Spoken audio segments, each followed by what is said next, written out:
राजाचे. पण घात झाला. गोणोजी शिर्के संभाजी महाराजांचे मेहुणे यांनी संभाजी महाराज कोठे आहेत ही वाट औरंगजेबाला दाखवली आणि शंभू राजा आणि त्यांचे मित्र कवी कलश यांना गिरफ्तार करण्यात आले. दोर आणले, साखर दंड आणले आणि संभाजी महाराजांना गिरफ्तार केलं. औरंगजेबाने फतवा काढला, लाया जाए उसे शान शौकत से, पहनाया जाए उसे तख्ता गुलाब. आतापर्यंत डोक्यावरती मराठी शाहीचं मुकुट घालून मिरवलं असेल, आता घुंगरू असलेली टोपी घाला.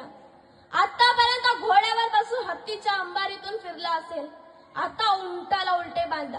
आतापर्यंत आलं ढोल ताशे वाजले असतील, आता नगारे वाजवा.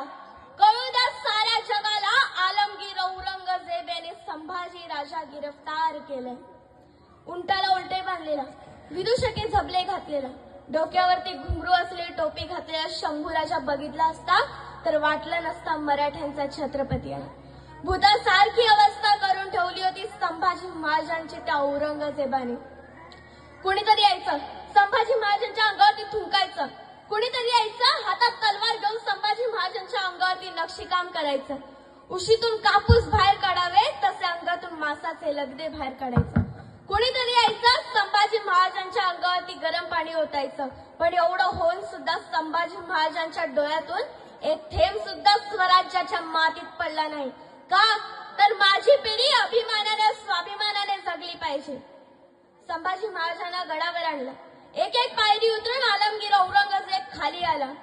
आलमगीर औरंगजेब संभाजी महाराजांसमोर गुडघ्यावर बसला. संभाजी महाराजांच्या डोळ्यात डोळे घालण्याची त्याची जिगर झाली नाही.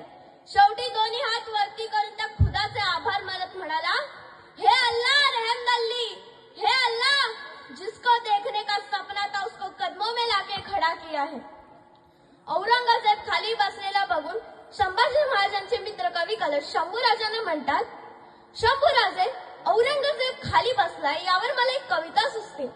शंभूराजे म्हणतात, सुचते का कविता? मग म्हणा की एखादी कविता. शंभूराजे म्हणतात, राजे तुम हो साचे, राजे तुम हो साचे, क्या खूब लड़े हो जंग, देख कर तुम्हारा तेज, तकत तजत औरंग. अहो राजे काय लढलात तुम्ही? चुप. औरंगजेब म्हणाला, चुप. औरंगजेबने संभाजी महाराजांना एक प्रश्न केला, बता शंभू, कहाँ रखा है स्वराज्य का खजिना?